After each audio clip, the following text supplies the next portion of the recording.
warahmatullahi wabarakatuh. Salam Om Swastiastu, Namo Buddhaya, dan salam kebajikan. Dewan Juri yang terhormat serta insan juris yang berbahagia, perkenalkanlah kami dari tim delegasi UIN Maulana Malik Ibrahim Malang dengan Zakia Amelia selaku pembicara pertama yang akan berada dalam standing position pro. Adapun Muhammad Isril Izal Fahmi selaku pembicara kedua yang akan berada dalam standing position kontra. Dan saya, Asfa Azian Zulfani, selaku pembicara ketiga yang akan menyampaikan konklusi dari mosi perdebatan kita kali ini, yakni pasal penghinaan lembaga negara dalam RKUHP sebagai alat pembunuh kebebasan berpendapat. Salam konstitusi. Vox Populi Vox Dei, suara rakyat adalah suara Tuhan. Assalamualaikum warahmatullahi wabarakatuh. Salam sejahtera bagi kita semua. Shalom, Om Swastiastu, Namo Buddhaya, salam kebajikan. Dewan Juri yang arif, terpelajar, lagi bijaksana, serta seluruh insan juris yang berbahagia, perkenalkan saya Zakia Amelia sebagai pembicara pertama dengan standing position pro dengan tegas, lugas, dan jelas menyepakati mosi perdebatan kita kali ini, yakni pasal penghinaan lembaga negara dalam RKUHP sebagai alat pembunuh kebebasan berpendapat. Dewan Juri yang terhormat, Indonesia dikenal sebagai negara hukum yang demokratis yang telah teruji sejak reformasi. Namun, seiring pergantian kepemimpinan, demokrasi yang berjalan saat ini malah mengalami kemunduran dan terlihat hendak kembali ke era Orde Baru. Indikasinya, hak kebebasan berpendapat, berekspresi, berpikir, dan berdialektika malah diberangus, dikarenakan selama ini masih banyak aparat hukum yang masih gagal membedakan mana penghinaan dan mana kritik. Kondisi ini pun diperparah dengan materi muatan draft RKUHP yang terdapat pasal-pasal pembunuh demokrasi, di mana diantaranya yakni pasal penghinaan lembaga negara yang diatur dalam pasal 240 dan pasal 241 RKUHP yang telah disahkan 6 Desember 2022 lalu. Hal ini tentu saja mencederai konstitusi Indonesia, Dewan Juri yang terhormat, karena setelah bertentangan dengan pasal 28E ayat 3 Undang-Undang Dasar 1945 tentang hak kebebasan berpendapat. Sebagaimana pula teori HAM dari John Locke yang menyatakan bahwa terdapat hak alamiah yang melekat pada setiap manusia, yaitu hak atas hidup, hak milik, dan hak kebebasan, termasuk juga kebebasan berpendapat yang akan terbunuh dengan adanya pasal tersebut. Selain itu, pasal ini juga mencederai falsafah negara, yakni Pancasila, sila keempat, di mana nilai kerakyatan yang dipimpin oleh hikmat, kebijaksanaan dalam permusyawaratan perwakilan mengandung makna suatu pemerintahan dari rakyat, oleh rakyat, dan untuk rakyat, dengan cara musyawarah mufakat melalui lembaga-lembaga perwakilan.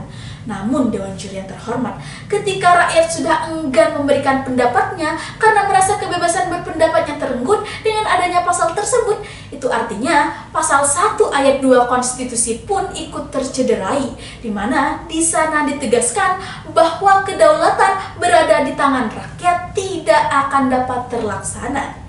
Berangkat dari survei terbaru perihal kebebasan berpendapat yang dilakukan oleh Indikator Politik Indonesia, lembaga survei ini menemukan bahwa ada 62,9% masyarakat merasa semakin takut dalam mengeluarkan pendapatnya. Jumlah yang besar dan sangat mengkhawatirkan untuk sebuah negara yang katanya demokrasi. Sungguh ironi.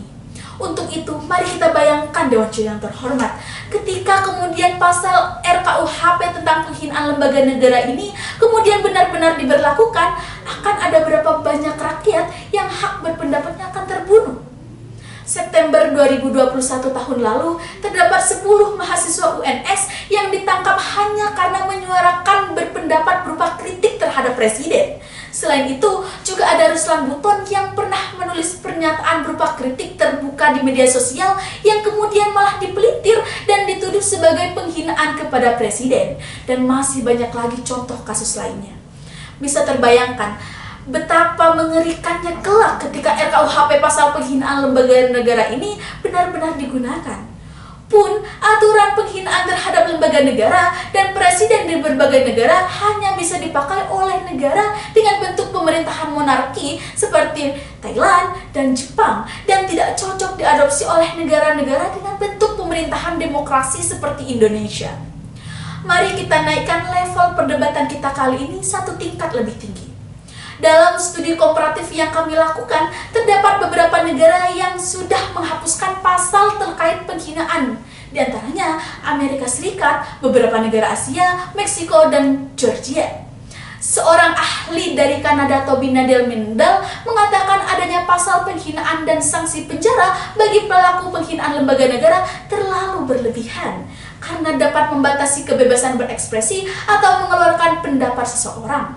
Padahal menurutnya kebebasan seseorang untuk berpendapat itu sangat penting, yaitu untuk memperkuat demokrasi, memerangi korupsi, serta mengungkap kebenaran yang disembunyikan.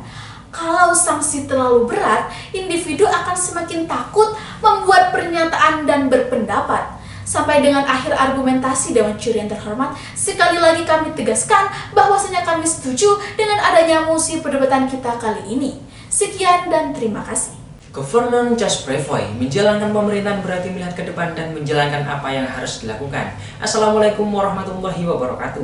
Salam, Om Swastiastu, Namo Buddhaya, salam kebajikan, salam sejahtera untuk kita semua. Dewan Juri yang terhormat, rekan-rekan pemerhati hukum yang budiman, izinkanlah saya Muhammad Yusril Zalfami selaku pembicara kedua memaparkan bangunan argumentasi mengapa kami menolak mosi perdebatan kita kali ini. Sejatinya, hadirnya rancangan undang-undang kitab hukum pidana yang disahkan menjadi undang-undang dalam rapat paripurna DPR RI Selasa 6 Desember 2002 lalu merupakan wujud komitmen negara dalam menegakkan norma hukum di Indonesia.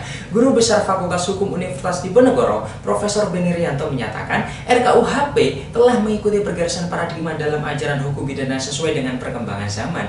Hal ini sejalan dengan teori hukum progresif yang dikemukakan oleh Profesor Sojipto Raharjo bahwa hukum harus dibentuk sesuai dengan kondisi sosial dan realitas masyarakat. Dewan Juri yang terhormat, hal-hal yang menjadi kekhawatiran dari kawanku Tim Pro terkait hilangnya kebebasan berpendapat akibat pasal penghinaan dalam RKUHP ini sangatlah tidak beralasan, karena pada faktanya pasal 240 dan 241 RKUHP ini tidak meniadakan hak rakyat untuk berpendapat dan mengkritik program pemerintah, karena pada dasarnya yang dikenai pidana dalam pasal ini adalah penghinaan terhadap lembaga negara, sehingga hal inilah yang gagal dipahami oleh rekanku dari Tim Pro yang memaknai mosi perdebatan kita kali ini. Profesor Edi, Wakil Menteri Hukum dan HAM, memberikan terminologi penghinaan terbagi menjadi dua macam. Yang pertama, menista atau pencemaran nama baik, yaitu menyamakan seseorang atau lembaga kepada hal yang tidak baik seperti hewan dan hal buruk yang lainnya. Yang kedua adalah fitnah, yaitu menuduh seseorang dengan tuduhan yang tidak benar dan bahkan tidak bisa dibuktikan. Artinya, Dewan Juri yang terhormat, selama pendapat yang disampaikan tidak masuk dua kriteria penghinaan di atas, maka pendapat tersebut bukanlah termasuk pasal penghinaan. Dan hal ini membuktikan tidak ada hak kebebasan pendapat yang tercederai akibat hadirnya pasal penghinaan dalam RKUHP ini. Dewan Juri yang terhormat, menurut teori yang dikemukakan oleh Rizky Pon sebagai alat pembaharuan dalam masyarakat, hukum diharapkan dapat berperan merubah nilai-nilai sosial agar terwujudnya masyarakat yang beradab, beretika, dan bermoralkan Pancasila. Senyatanya, hadirnya KUHP ini adalah bentuk upaya preventif dalam menjaga moralitas etik bangsa Indonesia. Dalam laporan Digital Civility Index yang dipublikasikan Februari 2021 lalu, menyebutkan Indonesia merupakan negara yang tidak sopan di Asia Tenggara. Bahkan seringkali demonstrasi yang dilakukan masyarakat pun tidak lepas dari penghinaan, ujaran kebencian, dan kerusuhan di dalamnya. Oleh karenanya, hadirnya pasal ini sebagai upaya preventif pemerintah menjaga agar moral bangsa tidak terdegradasi sangatlah tepat, karena terwujudnya moralitas yang baik di masyarakat merupakan salah satu tujuan mulia hukum. Dewan Juri yang terhormat, alasan utama yang melatar belakangi tim kontra tidak menyepakati mosi perdebatan kita kali ini adalah yang pertama, jika Tim Pro mendalilkan bahwa hadirnya pasal penghinaan ini dapat membatasi hak berpendapat masyarakat dan melanggar hak asasi manusia, maka sejatinya konstitusi kita dalam mengonstruksikan HAM yang tertuang dalam pasal 28J yang mana hak seseorang dapat dibatasi sebagai bentuk penghormatan dan menjaga ketertiban umum. Lebih-lebih, pasal ini mengatur agar masyarakat tidak melakukan penghinaan yang mana tanpa KUHP pun penghinaan adalah hal yang dilarang dan menyalahi norma-norma keadilan. Yang kedua, yang dilindungi dalam pasal ini, pasal penghinaan ini adalah lembaga negara, bukan perseorangan yang ada dalam lembaga negara tersebut. Profesor Edi Umar Syarif Hidayat mengatakan, delik yang diterapkan dalam pasal ini adalah delik aduan. Artinya, pimpinan lembaga lah yang akan melaporkan apabila ada indikasi kerugian dan penghinaan-penghinaan tersebut. Hal ini menjadi wajar karena sebagai lembaga negara yang menjalankan roda pemerintahan sudah seharusnya dijaga harkat dan kehormatannya. Maka perlu ditanyakan Dewan Juri yang terhormat, bagaimana mekanisme yang akan ditawarkan oleh Tim Pro untuk menjaga harkat dan martabat negara jika pasal preventif terhadap penghinaan lembaga negara itu dihapuskan. Yang ketiga, harus diakui KUHP ini telah mengakomodasi model pemindaan yang lebih baik daripada KUHP lama. Jika kita menilik pasal 51 dan 52 buku ke-1 RKUHP baru, dapat kita temukan bahwa tujuan pemindahan dalam KUHP baru dirumuskan lebih humanis. Bahkan KUHP baru ini merumuskan double track system atau sistem sanksi dua jalur, yang tidak hanya ada sanksi pidana tapi juga ada sanksi tindakan. Artinya, Dewan Juri yang terhormat, ketika seseorang tertangkap dengan pasal penghinaan ini, hukuman yang diberikan adalah sudah lebih responsif dan rehabilitatif dengan wujud kerja sosial dan tidak melulu dihukum dengan sanksi penjara. Berangkat dari argumentasi inilah, Dewan Juri yang terhormat, kami menolak mosi dengan tegas perdebatan kita kali ini. Sekian, terima kasih.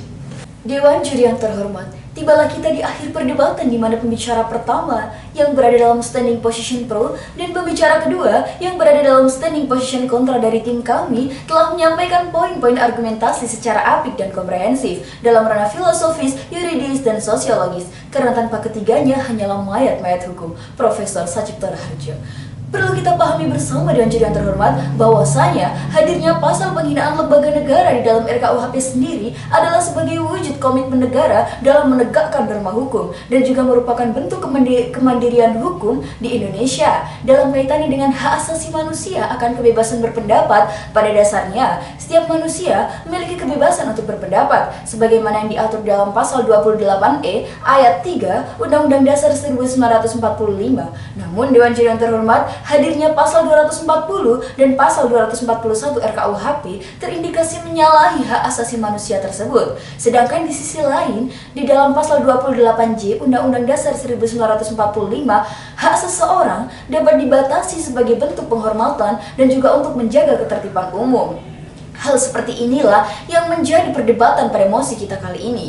Gens straf zonder schuld, tiada hukum tanpa kesalahan, sehingga kami pun mengamini, Dewan Juri yang terhormat, hadirnya pasal penghinaan lembaga negara dalam RKUHP ini memiliki sisi positif dan juga negatif. Adapun sisi negatif dari pasal tersebut, sebagaimana yang telah dijelaskan oleh pembicara pertama kami, yakni yang pertama, Indonesia sendiri merupakan negara demokrasi yang menjunjung tinggi kebebasan berpendapat dan juga kedaulatan berada di tangan rakyat, sehingga hadirnya pasal ini mengekang kebebasan berpendapat yang sudah diatur dalam konstitusi. Yang kedua, pasal ini bertentangan dengan pasal 28E ayat 3 Undang-Undang Dasar 1945 tentang hak kebebasan berpendapat. Yang ketiga, pasal ini juga bertentangan dengan falsafah negara, yakni Pancasila sila keempat, di mana suatu pemerintahan dari rakyat, oleh rakyat, dan untuk rakyat dengan musyawarah mufakat melalui lembaga-lembaga perwakilan. Yang keempat, hasil survei dari Indikator Politik Indonesia pun menemukan bahwa ada 62,9%